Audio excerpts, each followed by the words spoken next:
Kinumpirma ng Department of Migrant Workers na nasa pangkalahatang maayos at stable na kalagayan ang 15 Filipino seafarers na nakauwi na sa bansa matapos lumubog ang Singapore-flagged vessel na MV Devon Bay. Gayunpaman, ang mga naturang Pinoy Marino ay makakatanggap ng tulong mula sa pamahalaan. Si Cherry Light magbabalita.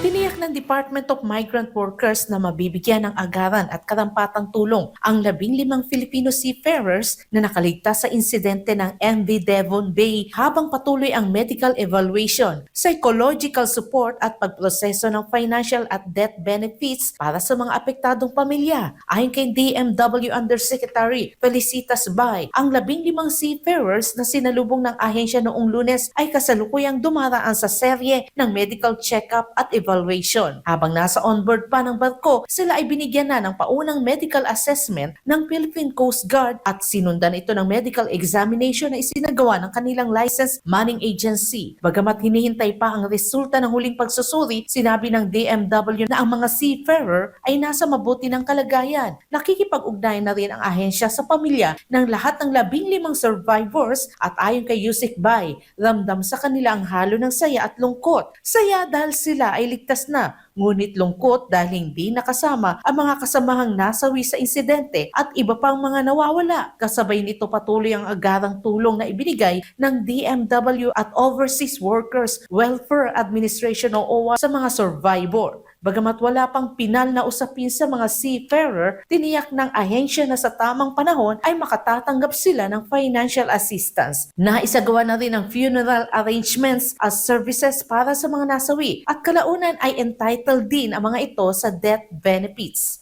Meron po tayong ipagkakaloob na action fund from the end of the DMW na financial assistance dun sa next of kin or the immediate family member nung dalawang namatay. Ganun din po, may proseso po for the OWA death benefits. Magbibigay rin ng DMW ng psychological support at counseling sa mga seafarers at kanilang pamilya upang matulungan silang makabangon mula sa trauma ng insidente. Samantala tungkol sa patuloy na search and rescue operations para sa 4 na nawawalang crew members, sinabi ni Yusik Bay na tuloy-tuloy ang koordinasyon ng DMW sa Philippine Coast Guard at iba pang kaukulang otoridad. Ito rin umano ang patuloy na assurance na ibinibigay ng ahensya sa mga kaanak ng mga nawawala na ang ilan ay nasa Maynila at ang iba ay nasa mga probinsya. Sa kabila ng insidente, patuloy na pinapaalalahanan ng DMW ang mga seafarer hinggil sa mga patakaran sa ligtas na paglalayag, kabilang ang pag-iwas sa high-risk areas at ang karapatan nilang tumanggi sa paglalayag sa mga lugar tulad ng Red Sea at Gulf of Aden.